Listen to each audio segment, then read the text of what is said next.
Coming up on This Week in Radio Tech, it's a two-for show, two guests. Our first guest is Jill Courtney. She's a member of the AES, the Audio Engineering Society, and Jill has some important things to say about women in audio recording and mixing.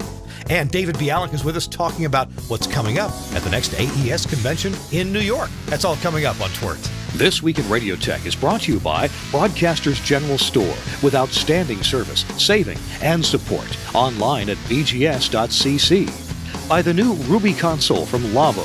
See Lavo in your future at lavo.com/TWiRT. And by the Telos Alliance, shaping the future of audio, inspiring you to create the most exciting and engaging audio experiences imaginable.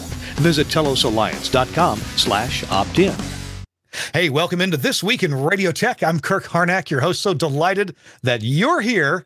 We do the show every week. We talk about radio technology, everything from the microphone to the light bulb at the top of the tower and all the stuff in between. And we try to talk about people in the business too. And that's what we're going to focus on, at least for the first half of our show, is people in the business, especially the 50% of people who often aren't properly represented with 50% of the jobs. So we'll be talking about that here coming up in just a few minutes with our special guest.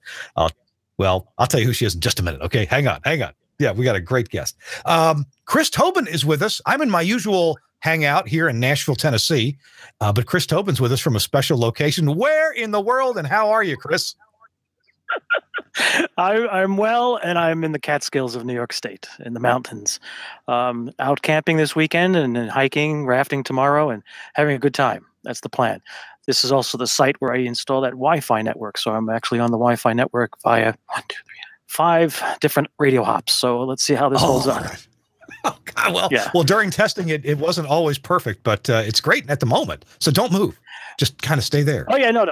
I made some changes. Since I know the ins and outs, I moved around a few things. But yeah, the season is closed for the guys up here. So this is the last of 5 camps that are up and running. So everything else has been shut down. So hopefully I'll have all the bandwidth I need at the moment.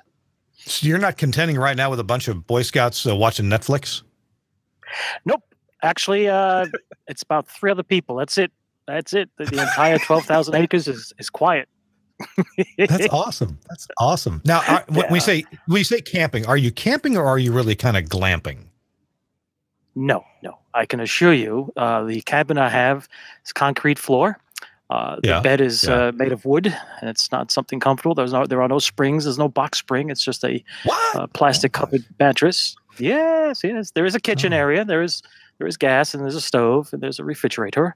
That's about it. Everything else, you're roughing it. And there's a bathroom, yes, but trust me, it's not glamoring, not at all. But it's good stuff. I mean, spent the afternoon watching dragonflies go by. I'm taking pictures. I'm practicing some photography. I'm like, "Ooh, this is a good shot."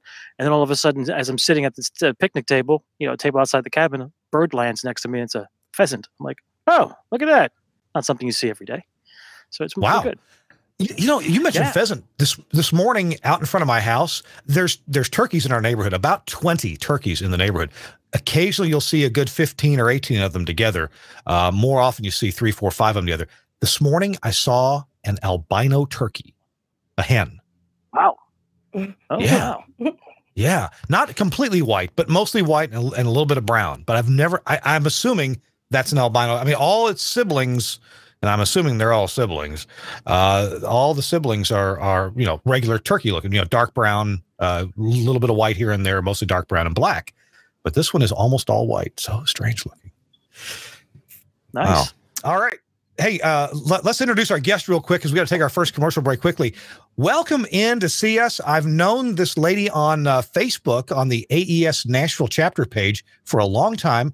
And we've talked a little bit on chat, but now we get to bring her in on the show. Jill Courtney, welcome in. Jill, how are you? Hello. Hi. Thank you for having me on. We're delighted to How have are you you? here. Yeah, I'm great. And you're a pretty frequent contributor to the AES Nashville Facebook page, aren't you? Yeah. I mean, I try to remain active on social media. Definitely. Well, I like helping, either with articles or occasionally in a job posting or something like that can help out the community. Well, we want to find out a lot about what you've done, what got you here, and how you got started with the Audio Engineering Society in New York City, I think you said it was. So we're going to hear about that and kind of what your focus is. You've got a real passion for something about equity, and I want to hear all about that coming up in just a minute, okay? Our show, This Week in Radio Tech, episode 410, is brought to you by our friends at Lavo. Stick around. We got more from Jill Courtney coming right up.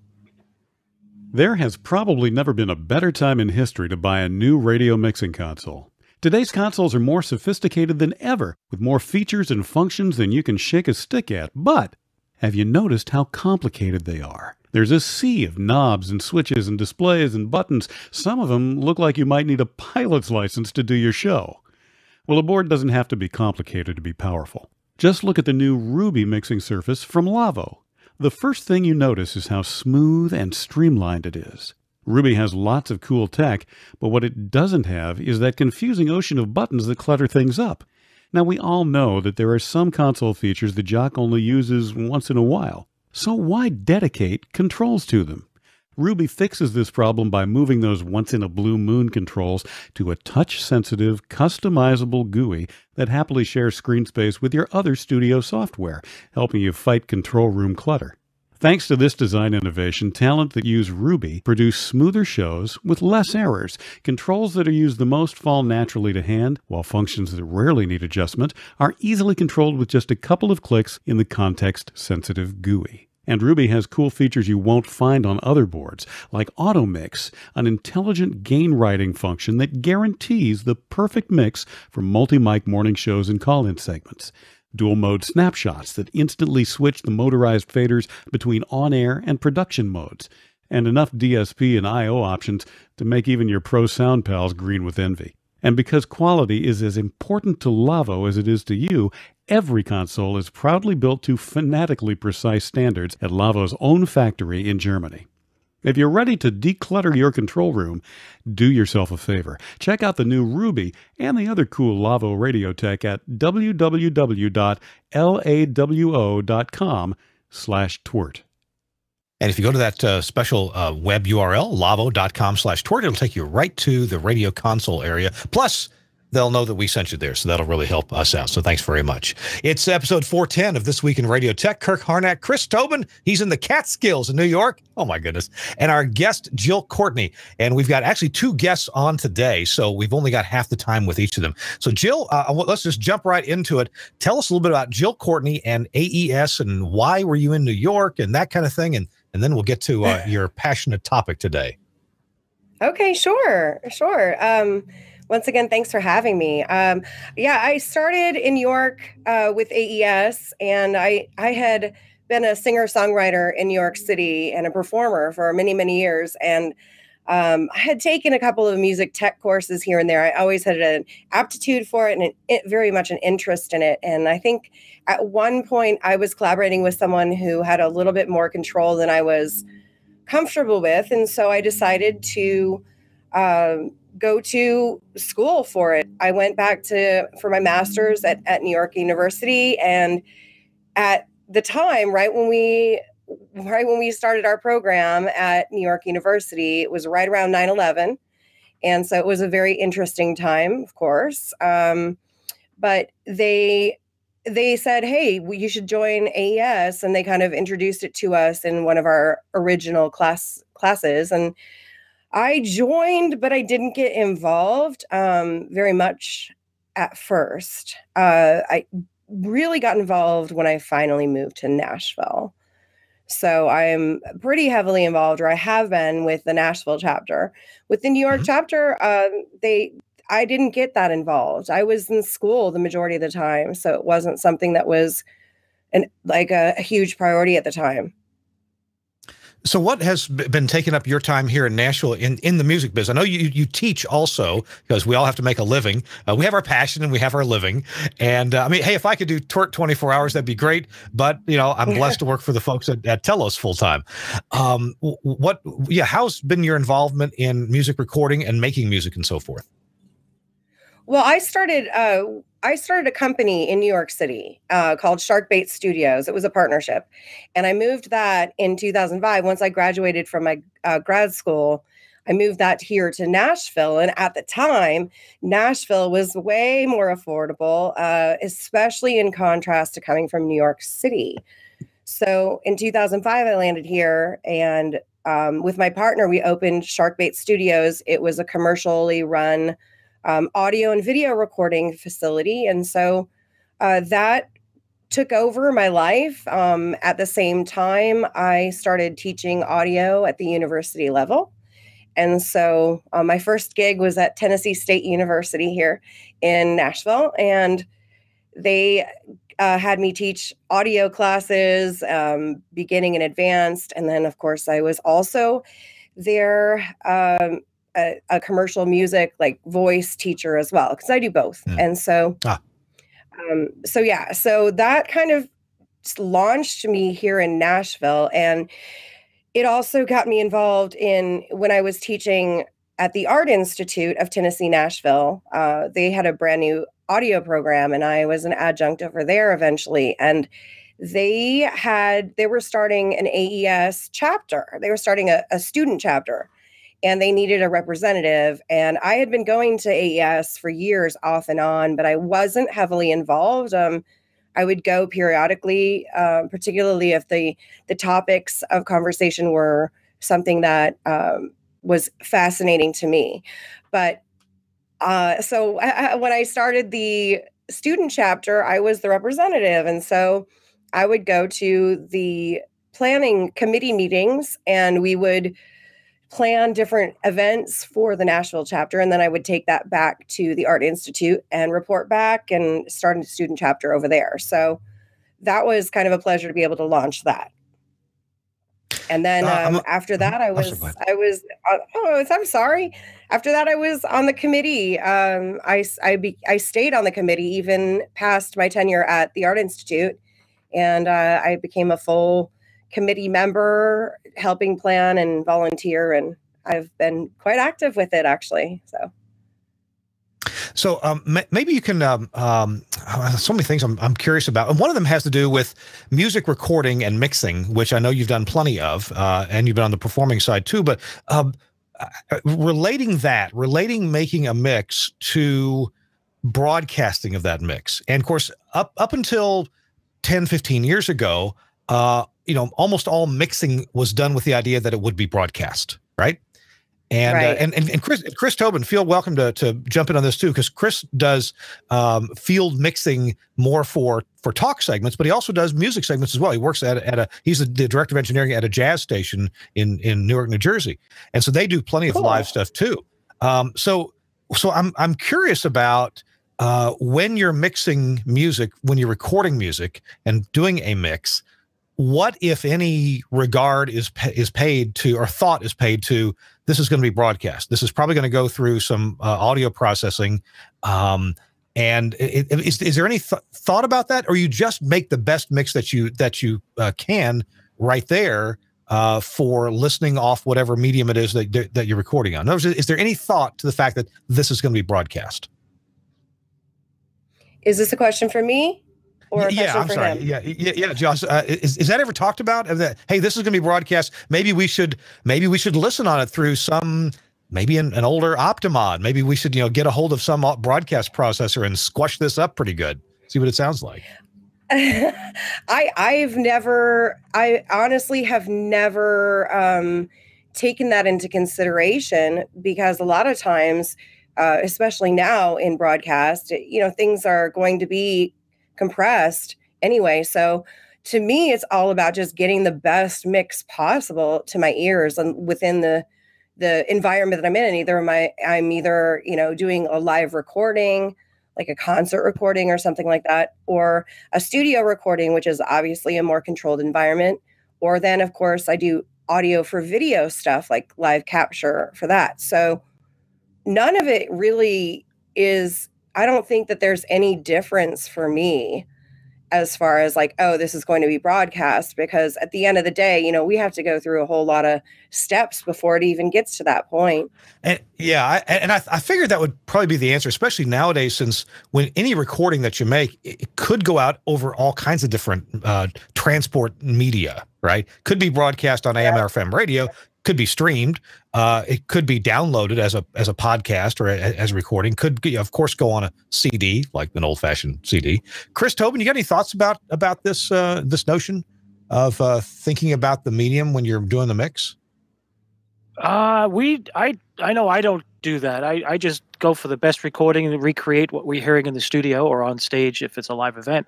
And then what happens downstream, we just give the best quality. So if it goes through any compression, what do you call it? Bit reduced audio compression, and we know at least they got the best bits going in.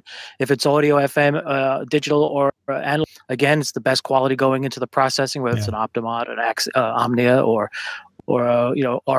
any of them, actually. No, if anything, the worst thing you can do is try and mix for EQ for a particular medium or media, because that'll just ruin everything. Just stick to producing, recording, creating the magic, if you will, of the sonics, the auditory excitement, and then go from there.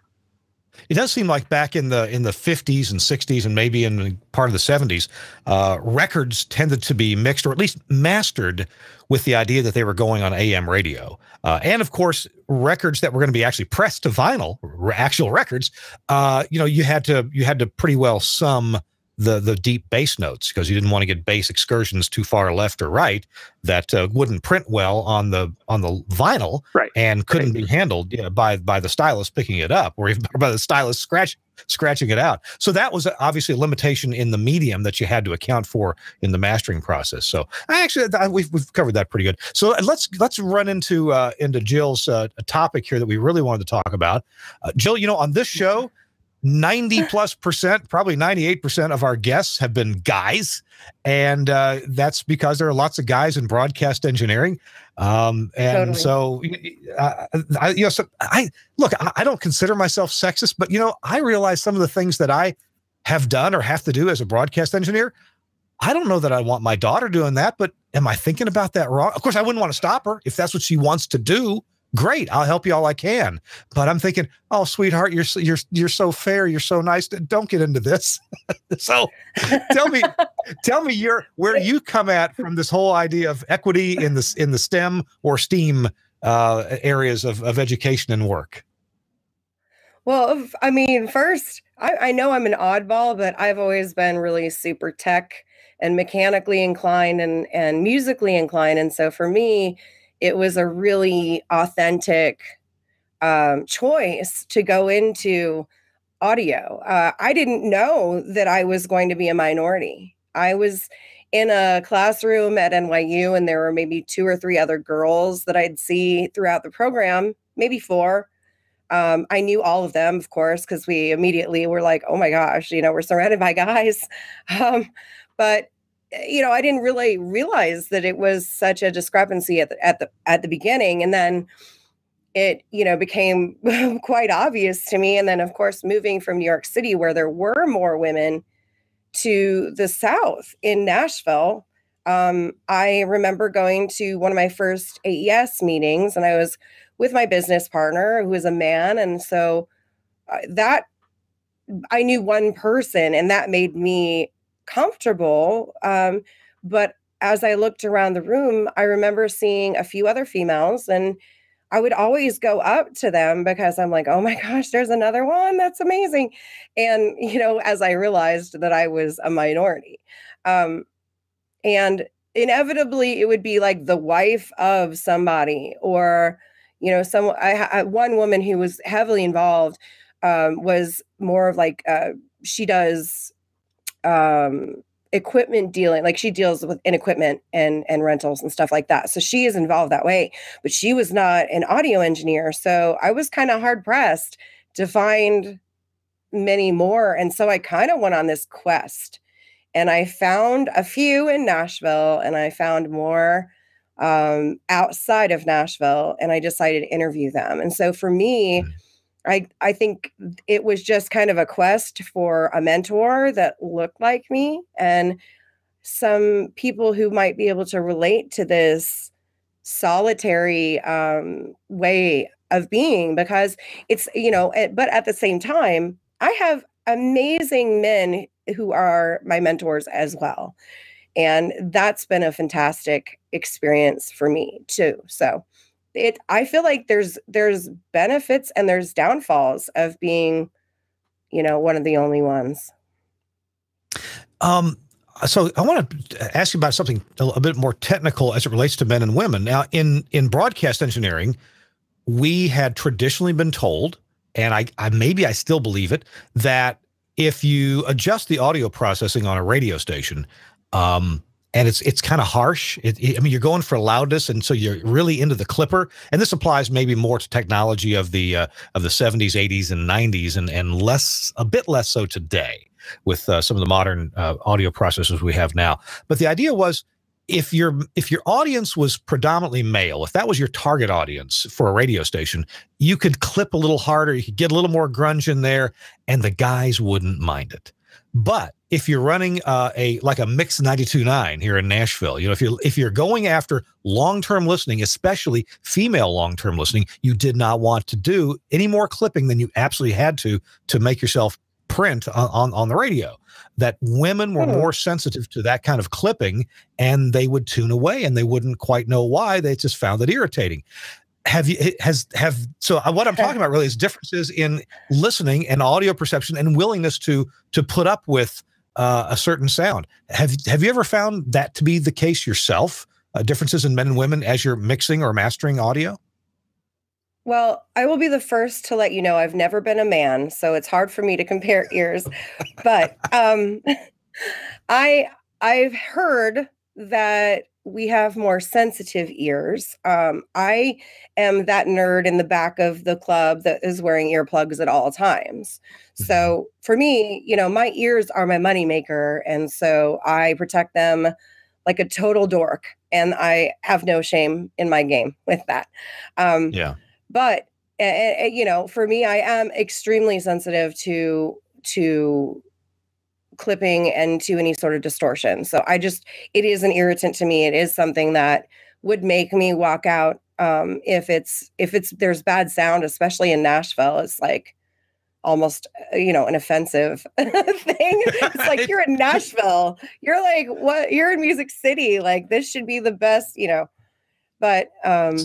But yeah, I don't know that there is a difference. Like I said, I don't have anything to compare it to, but I do know that there are some things, I think more irritating than anything is that on the radio, you don't have equal representation. So for instance, I could listen to bro country all day long, except for, sometimes I want to hear a female voice. I love female singers and I want to hear their perspective. And so, you can only hear about pickup trucks and cut off jeans so much. I know it's a sickness we have right now. There's plenty of pushback against bro country. Yeah. So my point is, I don't know that it's the clipping per se. I think it might be the topic. Yeah. I can put up with about one bro country song, and that's about it. After that, I gotta go. But and actually, for years, as a disc jockey on there, I felt the same way about bluegrass. I could put up with one bluegrass song, and after that was enough. That's all I needed to hear for a while. But now I seem to have a better appreciation for it. I don't know. I ever get a better appreciation for bro country. So, where do you go? What do you think is the best thing that members of the AES or people like me who have a bit of a public face in this area, or like Chris Tobin, what can we do to make? I mean, I guess I'm worried about stifling a female who wants to get into engineering or audio and not even realize that I'm doing it because it's just part of the culture or things that we say. I have no intent to stop somebody or discourage somebody. I want to encourage anybody, regardless of sex, if they're interested in the business, let me help you out.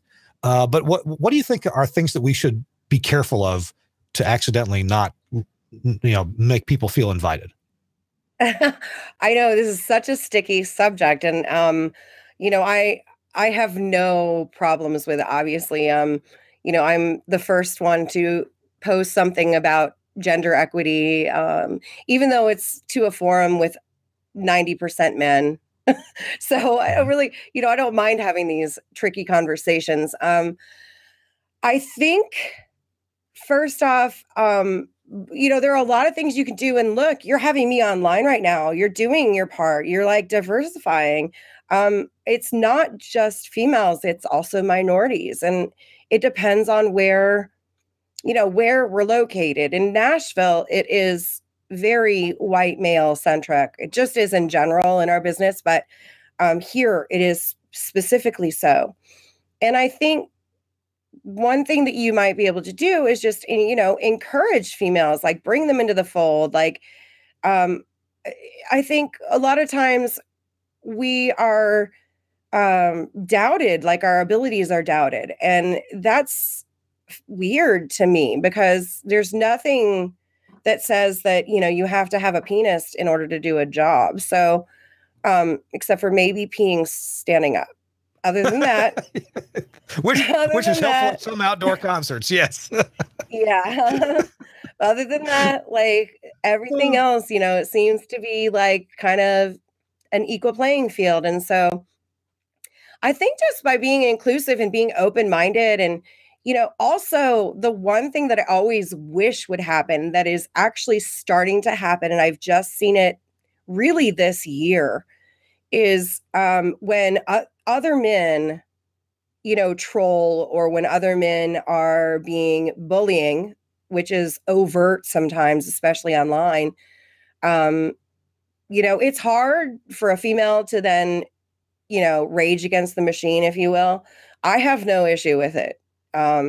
But it's hard because then you're like, oh my gosh, I'm going to get the reputation for being a difficult woman. I'm going to be the, this like feminazi that everybody, I don't want a reputation. Like, I didn't bring this situation to light. I'm just kind of in it. So I think, if we all can just kind of stick up for each other, I mean, my gosh, if someone said, every guy over 60 who's white, we need to discriminate against, I would be the first one to say, like, that's not right. So, I feel like we all just need to stick up for each other and, honor each other and not objectify each other and not, that kind of stuff. So, I mean, it's pretty basic. I don't think that we need anything else other than, opportunities of employment. Equal pay would be nice. For equal effort, these kinds of things, that we're still fighting for. I mean, I'm 43, and I've seen in numerous locations that I've worked that my colleagues make more money. I've seen people who are less skilled than I and less experienced than I get full-time jobs where I did not, primarily either because they're a man or a man with a family to support. And I have 2 cats that I've got to feed. So, I mean, but I, still, it's one of those things that I feel like, I just want opportunities to be there, and whatever I can do to help solidify this, and just kind of make it inclusive, I will, whether it be inclusive with white guys, inclusive with women, inclusive with minorities. I mean, we're all in this together, sink or swim. This is a tough business, but we can learn a lot from each other. So I don't know. Chris, I'm guessing you work at in a workplace that's, that probably makes an effort to be pretty darn inclusive, public radio in Newark. What are your thoughts on what Jill's been talking about? Oh, I've worked with several women audio engineers and have a great time with them. I've always been of the mindset the skills and talents comes from the individual who perseveres. I mean, society has its wacky labels for everything, whether you're either a woman or a man. In this business, talent is what you experience. I work with. We have one of our staffers works with me. She's a woman. Shoots video with me, records audio, edits audio. Was producing one of the radio programs. So, she's doing very well. I think Jill's right. You need to be the individual and go for it. And yes, there are obstacles. I mean, there were obstacles for me when I started out way back when. And trust me, it wasn't easy for someone who didn't have any background in any of this stuff, working with people that were twice my age and looked at me like, yeah, okay, you're going to take my job. So I'm going to do everything I can to make it difficult for you.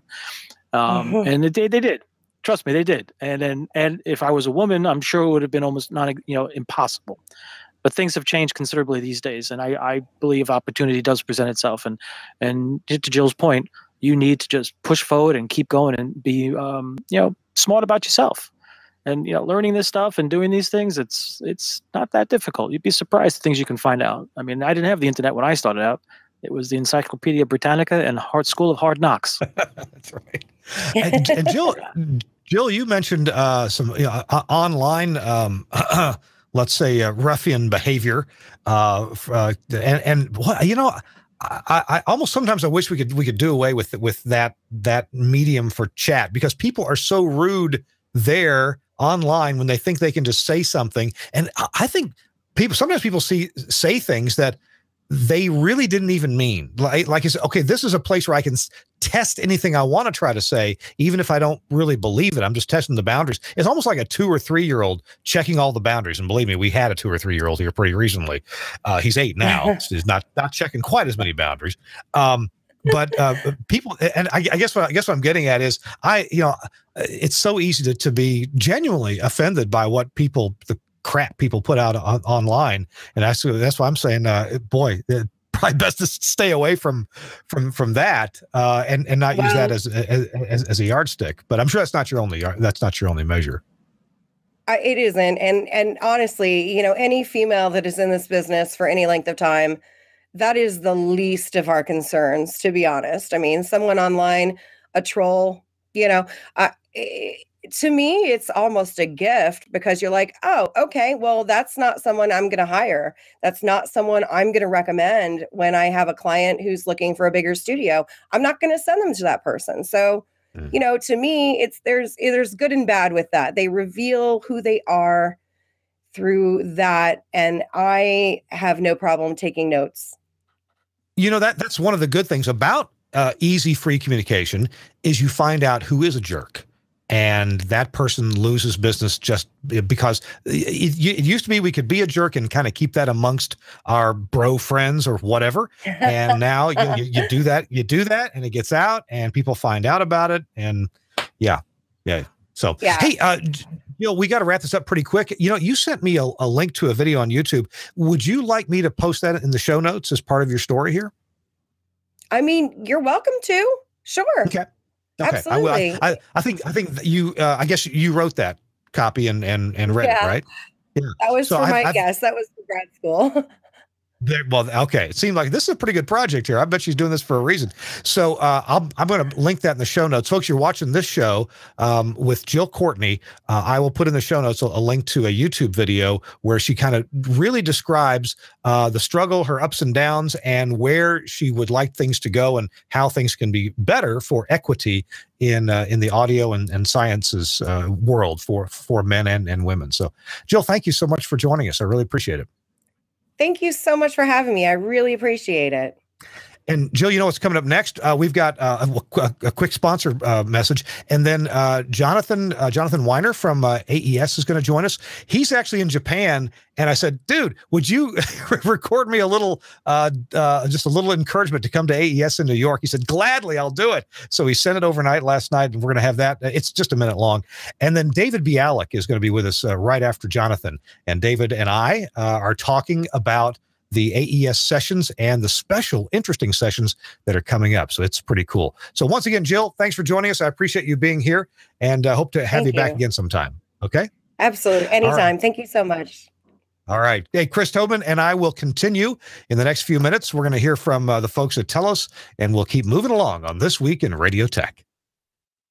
More top radio stations choose Omnia than all other competing processors combined. Now meet the Omnia Volt, sharing lineage with Omnia processors like the Omnia 11, electrifying, competitive, market-leading audio in a compact one-rack unit package. With Omnia Heritage built in, the Omnia Volt includes Dynamics Magic from Omnia Chief Algorithm Designer Cornelius Gould, including 6 AGC sections from start to finish, deep bass, warmth, and stereo enhancers, 5-band time-align limiter, the world's best presets to get you started right, and spectrally pristine final processing designed by Frank Foti. Omnia Volt users love its Quick Tweak feature. Quick Tweak distills years of processing knowledge and proven approaches into simple controls that turn you into a processing pro. Nail your signature sound in minutes using advanced presets or your own settings right from the Volt's front panel or a PC. Omnia Volt brings charisma to your station's audio. FM translators and low-power FM stand out among the crowd. AM stations maximize clarity and coverage. Digital broadcasts sound clear and musical without fatiguing artifacts. Smart design, clearly visible outside and inside.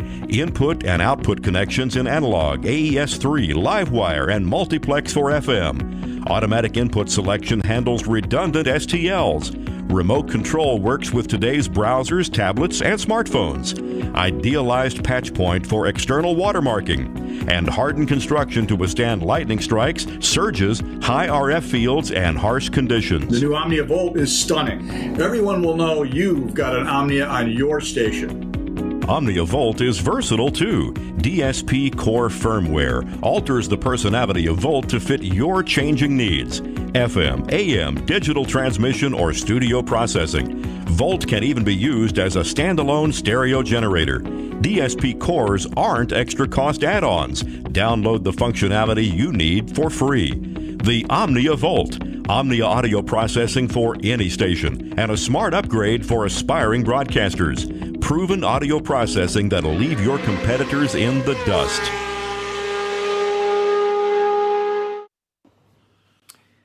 Hi, I'm Jonathan Weiner with the AES, and I'm here to invite you to join me at the Audio Engineering Society, October 17, 18, 19, and 20 in New York City at the Jacob Javits Center.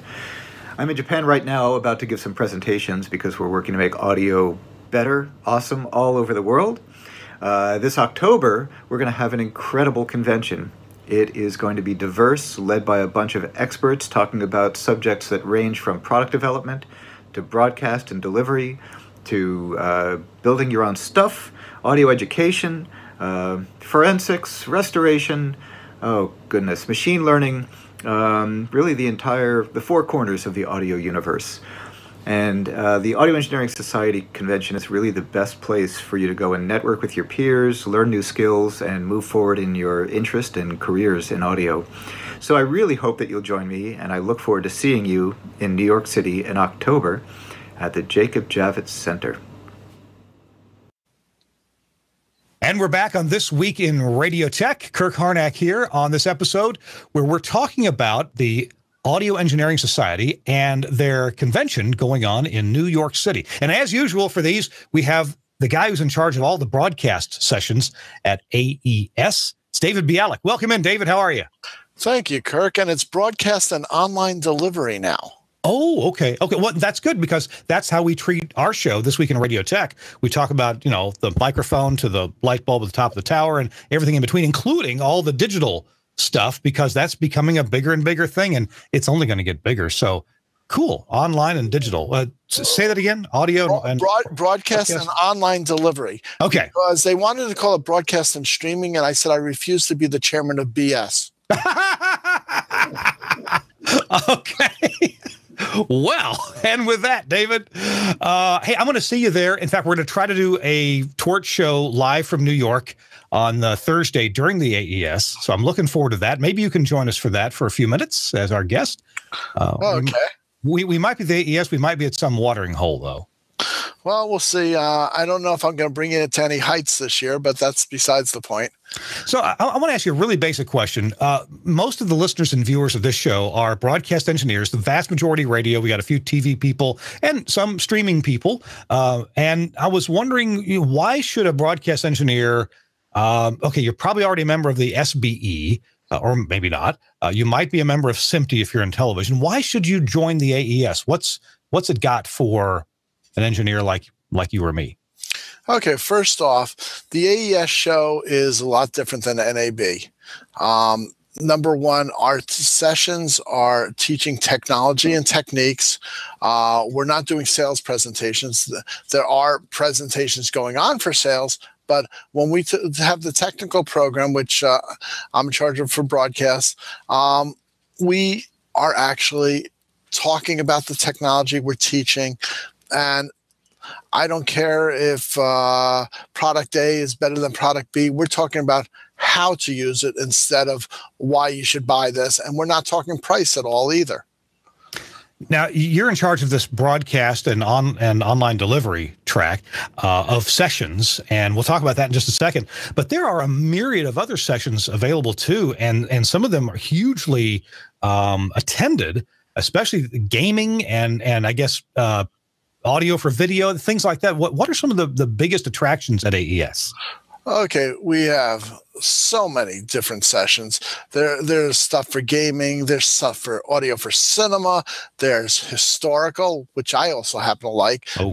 Networked audio. There's design for audio equipment builders, psychoacoustics, applications in audio, archiving, education,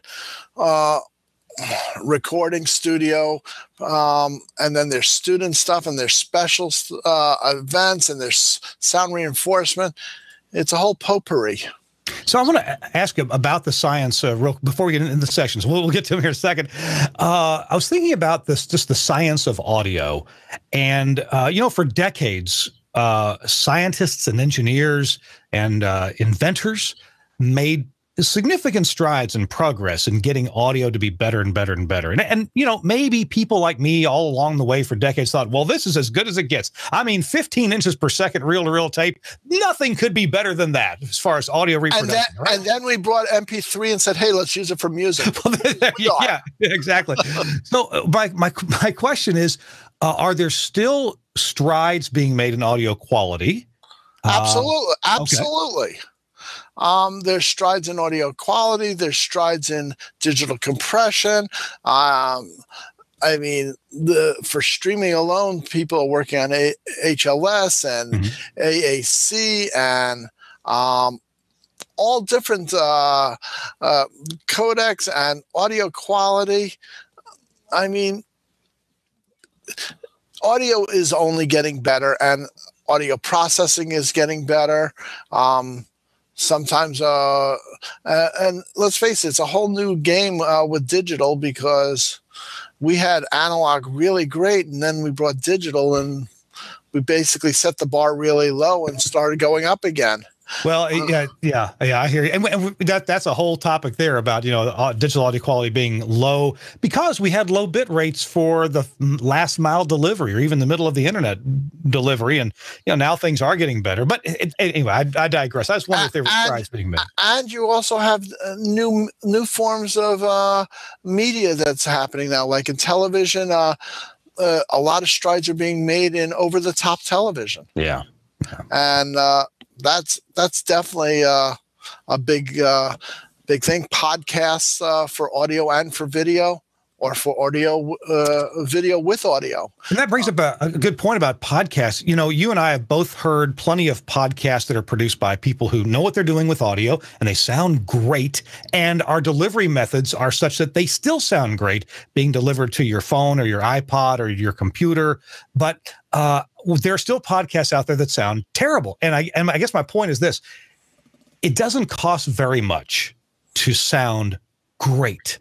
The tools are out there. Inexpensive tools are out there, but you got to know how to use them. And it isn't that hard, but the AES is a great place for young engineers or inexperienced engineers to find out, what am I doing wrong? How can I make this sound really good? What is good sound? What isn't good sound? Is that what people can learn who might be making their first trek to AES?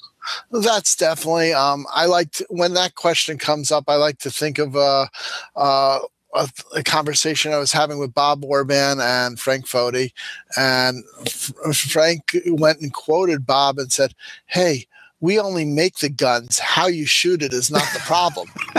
Is the problem. That's right. What you aim at, or don't point it at yourself. So let's look at these sessions. I know you've been kind enough to ask me to moderate a session on audio over IP, but let's hear what some of the highlights are of the broadcast and what'd you call it? Online delivery. Online delivery sessions. All right, let's go. Well, we're going to have a session on building a modern broadcast facility in a 150-year-old building. John Stork, the man who designed Electric Lady and so forth, is working on building a totally digital radio station up in Woodstock, New York. And as a matter of fact, the station is going to be solar. And he's building this AM radio station out there with I'm sorry, I can't remember the call letters, but he's going to go over everything he's doing from building the facility and so forth, and making it totally sustainable, which wow. I find that really interesting. And he's bringing in the whole crew from the point from the people that are financing it to the people that are designing it, to people wiring it. They're going to basically take you through the whole trip of building the radio station. So that's going to be a really neat session. All right, cool. What's next? Then you have Rob Byers from American Public Radio. He's basically going to be talking about podcast production because, as you said, some podcasts sound great, some podcasts don't. And he and I are working together to actually set up a recommendation for loudness as well for podcasts. Okay. Because they're all over the place. We have understanding audio for ATSC 3.0. That's going to be really important. You know what? If an engineer wants to make his mark and have a saleable skill, understand this, because ATSC 3 is coming. It's amazing. So much technical possibility. I mean, it's what ATSC probably 1 should have been, or 2, or whatever we got now. It's what it should have been. And it's going to be amazing, but I bet a lot of people don't know what needs to be known about audio for that. So great way to get yourself educated. Correct. Okay. And also, we have this guy, Kirk Harnack, who's going to be putting together this session for understanding audio over IP. You're going to say, hey, that's an old topic, but guess what? A lot of stuff has changed. Why don't you talk about that? A lot of stuff has changed, and there's plenty of people that I meet who still really don't understand how it works. And they may have played with it some, they may have even done an installation, but they're not really sure of why what they did worked, or why what they're trying here or there doesn't work. And the fundamentals are actually pretty simple. And so we're going to teach some fundamentals, but we're also going to teach what's changed in the last few years and what you need to be up to speed on to have a lot of success. And the good news is there are literally thousands, well over 10,000, probably close to 20,000 installations of audio over IP, and I mean studios, that where we have the chance to learn from all this. So, man, the knowledge is out there. A lot of people have stubbed their toes already, figured out what works and what doesn't, and that's what we're going to be imparting to people here. So you can get, if you haven't done an audio over IP studio yet, you can get a running start. And if you haven't done any AES 67 studios, then you can get a running start on those too, and not stub your toe like so many other people have. So that's my session on Wednesday afternoon at AES. That, and we're going to have a special event for modern transmission facilities. So we're going to have John Lyons from World Trade Center. We're going to have Shane O'Donohue from Empire. We're going to have Jim Leifer from American Tower, and we're going to have some others. And it's going to be moderated by Scott Fibish, because who else knows transmission facilities than Scott? And this session, I am co-producing this with the Society of Broadcast Engineers. So anybody that comes to the building that has a badge, whether it's exhibits only or you paid for the whole thing, can come to this session. So does it count as an SBE meeting for you? Probably does. Okay. By helping organize this, I hope it helps on my recertification. That's right. That's what I was thinking of, recertification. All right. And hey, this year I did become a senior member. I don't know if that means that's just because I'm old or not, but that's besides the point. And after that, get this session. I got Tom Sahara of Turner Broadcast talking about how they do the audio of March Madness. Ooh, okay. That's going to be really cool. And I don't know if you've ever sat in any of Tom's sessions in the past. He's an amazing speaker. I'd be curious to know if they do this with an amazingly few number of microphones or an amazingly large number of microphones. But audio for March Madness is critical. Fans watching, they want to hear everything. Okay. And then we have a session. standardizing the streaming metadata. And Sam Sousa of Triton is putting that together, and he's working with a number of other companies to get this session to really be educational. It's not going to be a sales presentation. As I like to say to everybody, we're discussing technology and technique, no sales presentations. And that's going to be a really interesting session because metadata is so important nowadays. You know, everybody has their favorite topic, and I've known Sam for some time. In fact, I'm having an interview with him later this week to flesh out some questions about metadata that my employer is working with Sam's employer on. Let's just say it that way, and.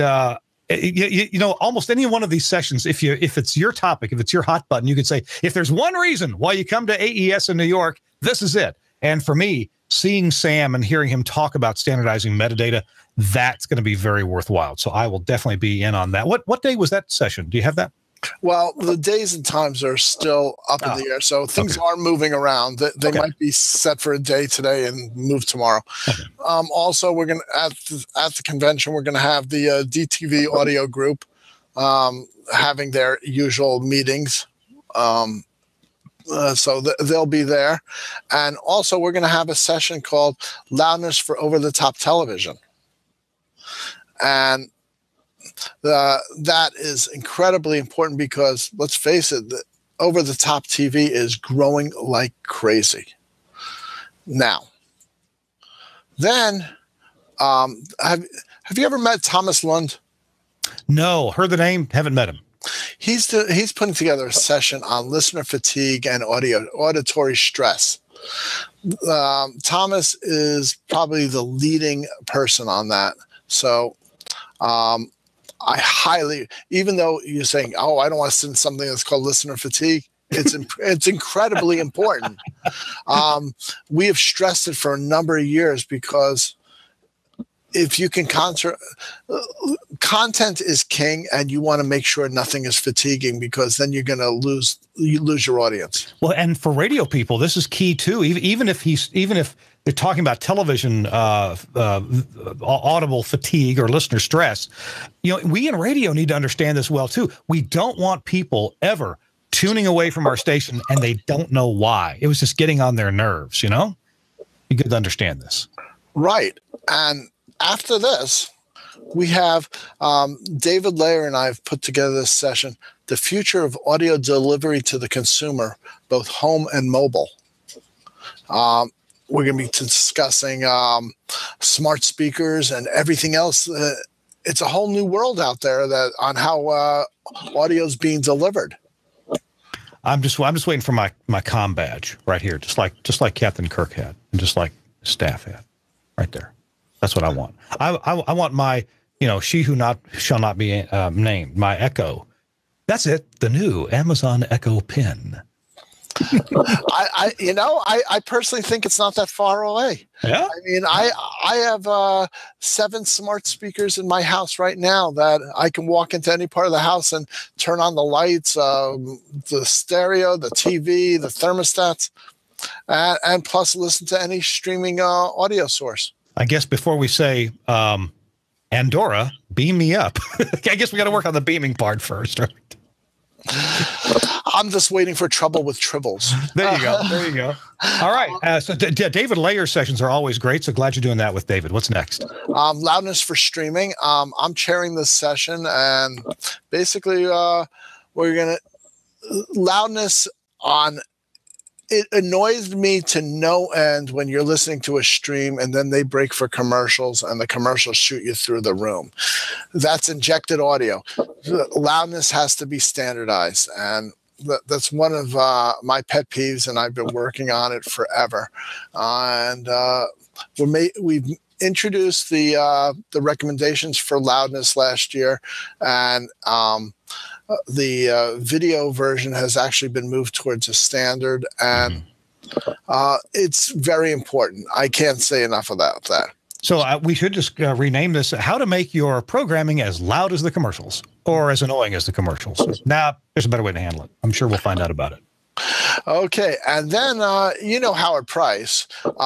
He's putting together a session called Broadcasting in Emergency Situations. Okay. And he's going to talk about broadcasting through the storms and everything else. And he's got an incredible panel there. Alex Roman from EMIS is on it. And I can't think of who else is on it at the moment, but it's a great session. Then on Friday night, over at the WNYC New York Public Radio Green Space, I'm producing the 80th anniversary of the Mercury Theater's War of the Worlds. Okay. Tell me about this. Okay. Frank Beecham, who worked with Orson in his later years, is going to be talking about it, because he actually interviewed Orson and John Houseman about this stuff before they died years ago. We have Herb Squire and Laurie Squire talking about fan impact and also some of the impact of the show. We have Seth Winter and Sammy Jones playing a remastered recording of the original. So they're going to play some excerpts from that. And then we have Sue Zissa and David Shin and Voicescapes doing some recreation and also and taking some liberties here there with some audio production, and it's going to be amazing. And then on Saturday, because I am a very active member of the Society of Broadcast Engineers to this day, we're going to be doing certification exams at the AES. And people should take advantage of this. Go to the SBE website, register for it, because certification is so important. It is the only way that you can quantify your skill to any potential employer. And I can't say enough about certification. I think it's incredibly important. And Herb's and Kirk, since you're on the board, you should say something about certification too. Yeah, our certification committee is meeting just before the national meeting, and they keep working out better and better questions, better ways to make sure people are certified. And they're working actually on the notion of, and I don't know when this is going to happen, but they're working on the notion of making certification tests, let's say, open book or internet access. Because it's not so much anymore about what you can store in your head. It's more about, the fundamentals, the principles, and there may be a data point. Oh, well, what size wire should I use for this? Or, how long on a piece of PC board foil is too long to handle this frequency? This doesn't look right to me. Or do I really need to put a ferrite bead here because of this or that? And so there a lot of work goes into that. I mean, it's easy to ask, easier to come up with questions when it's not open book. So anyway, point there being that SBE is working on this, and yes, indeed, we keep proving year after year after year through the SBE salary survey that engineers who are SBE certified make more money than those who are not certified. So it's very worthwhile to get certifications. Go on the SBE website, sbe.org, look for the education certification area, and pick out what's next, what's right for you, what's next in your career. And that's what I've always done. I've gone through about 4 certifications now, and it's always been good. I'm probably ready for another one. I've always said you're certifiable. Yeah. Okay, we'll put links to the session list as soon as it's available. And Kirk, yeah, just because you're such a hell of a nice guy and everything, I have made it available to you and your listeners that if you go to www.aesshow.com/AES18TWiRT, you can register and get yourself a Exhibits Plus badge. And you mean our listeners can go to the exhibits for free? And there was a session that they can get into also, right? They can get into the modern transmission facilities. Okay, so we'll put this in the show notes. I wrote down AESshow.com/AES18TWiRT. And when you go up to pick up your badge, tell them Kirk sent you. Yeah. Yeah, I'm sure they'll be impressed. All right, we'll put that in the show notes. I'll tell it to you again right now in case you're listening or driving. It's aesshow.com. That's the usual AES Show website. So aesshow.com/AES18 TWiRT. And that 18 as in 2018. So /AES18 TWiRT. Thank you, David. That's very cool. Hey, anything for you, Kirk. Oh, thank you. Hey, I appreciate you so much being here with us and telling us about AES coming up. I'll see you in New York. A list of programs here. I don't know. Looks like I know what I'm doing on Wednesday, Thursday, and part of Friday. And hey, if any of your listeners want to see something and really are on the fence of whether they should come to AES, they should look at some of Kirk's older stuff that's on YouTube. And also, like last year, last year you did the recording of the World Trade Center, and the year before that we did the session on top of Empire State Building. So we always do stuff that's really amazing. And I know, Kirk, your boss is still taking around the video of the Empire State Building. Oh, good. That's awesome. Yeah. We did. We had some great previous TWiRTs where we have taken some of the content that you've provided and arranged for, David, and turned them into TWiRT shows. We appreciate that so very much. Okay. All right. And I hope to see you in New York. I will see you in New York. You take care. Okay.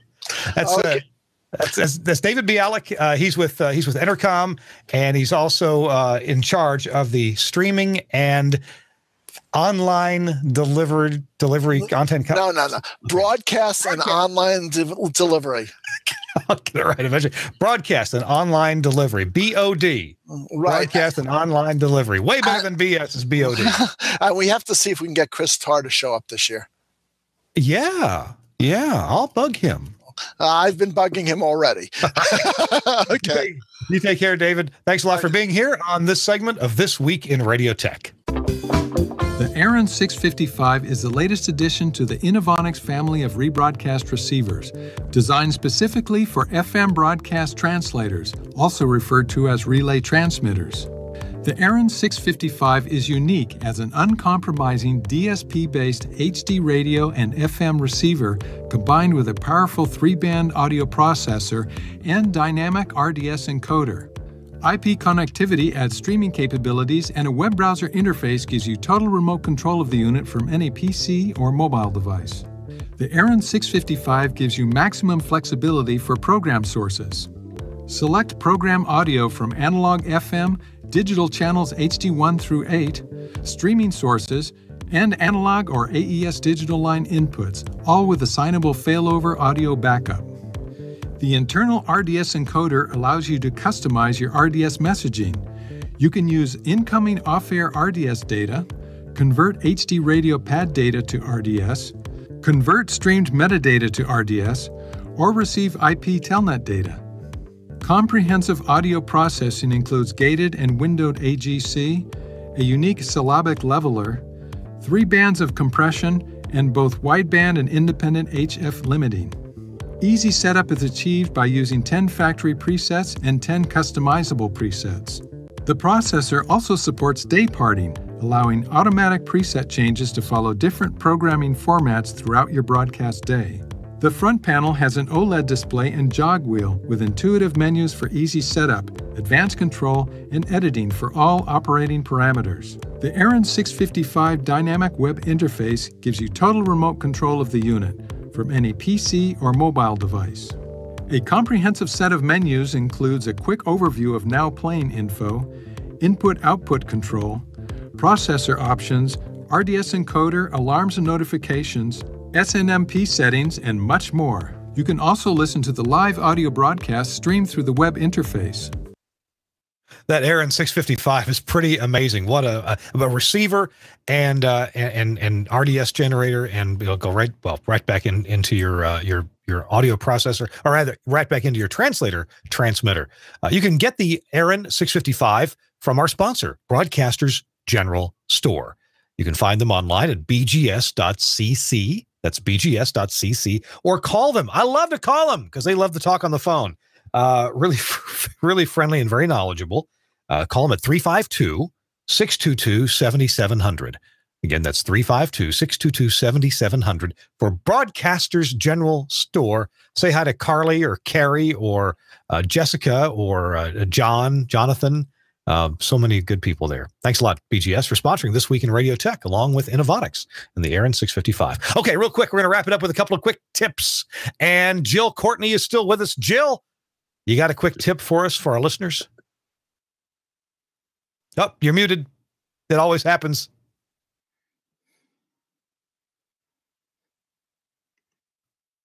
Are you there?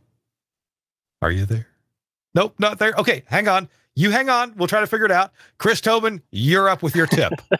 Tip of the week. Let's see, something simple. It's a diagnostic time. You know, that Whirlwind speaker box I always talk about? I used it again this week.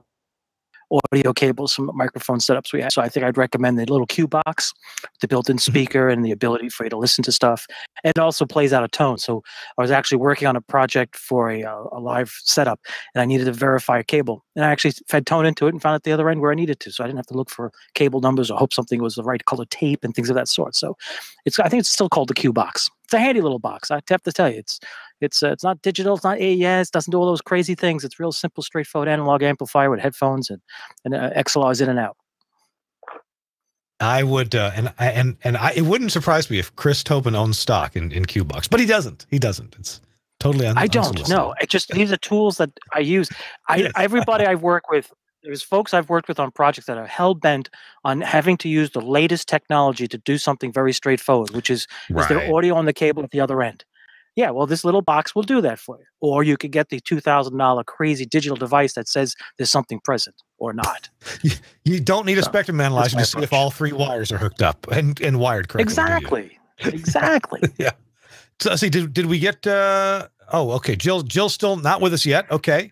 So in case we got to go soon, in case Jill doesn't get with us, remember her best tip of the week is to watch her video on YouTube. And I'll put the link in the show notes because she does a great job of explaining this thing about desiring equity in broadcast education and jobs.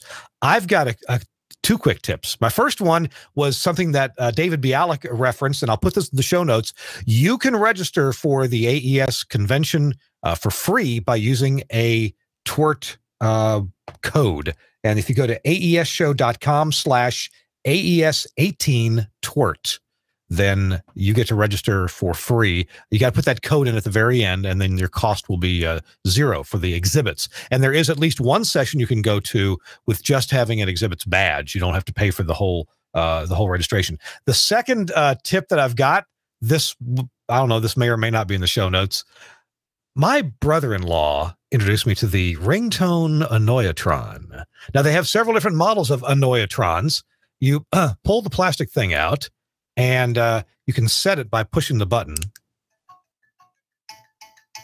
Hope you can hear that. It makes different cell phone rings. And if you put the piece of plastic back in, then it'll shut the battery off so you can save the battery. This thing will run for days and days and days in the mode where it just every couple of minutes, it'll put out a ringtone. Why would you have this? Why would you use this? It's just a great practical joke. Yes, it's a great practical joke. The Annoyatron. I think I paid Go ahead, Chris. I was going to say, I think what I do is pull out the tab, toss it into an air conditioning duct, and see how long it takes before somebody gets annoyed. As it reverberates through the building. I put one in a little vase, of a junk vase. One of the C-suite guys at Telos has like this junk vase on his desk, and it's just got junk in it. And when he wasn't there one day, I plopped it down in there. And a few weeks later, I came back and I noticed it wasn't in there anymore. I said, "So, name, was there something in there that bothered you?" I don't know. Well, I was probably in trouble at that point. All right. Did Jill get back yet? Did we get her? Yes, no. Maybe that's a no. Oh no. Okay. Oh no. Well, no, sir. Okay. All right. Thanks, Suncast. Sorry, Jill. Okay. Glad you're with us though for a solid 25 minutes or almost half an hour. That was great. Oh, peace to you. Thanks so much. All right, we'll put your story, your YouTube story in the show notes too. All right, we got to go. Thanks to Suncast for his work on such a busy show. I really appreciate all that work. Thanks to Andrew Zarian for founding this network, the GFQ network. You'll find lots of other cool podcasts, including What the Tech. That's always a good one about Windows technology, what's going on with Windows, and to keep you updated on the crazy stuff going on there, as well as all the other great podcasts here. So we will see you next week, okay? Next week on This Week in Radio Tech. Bye-bye.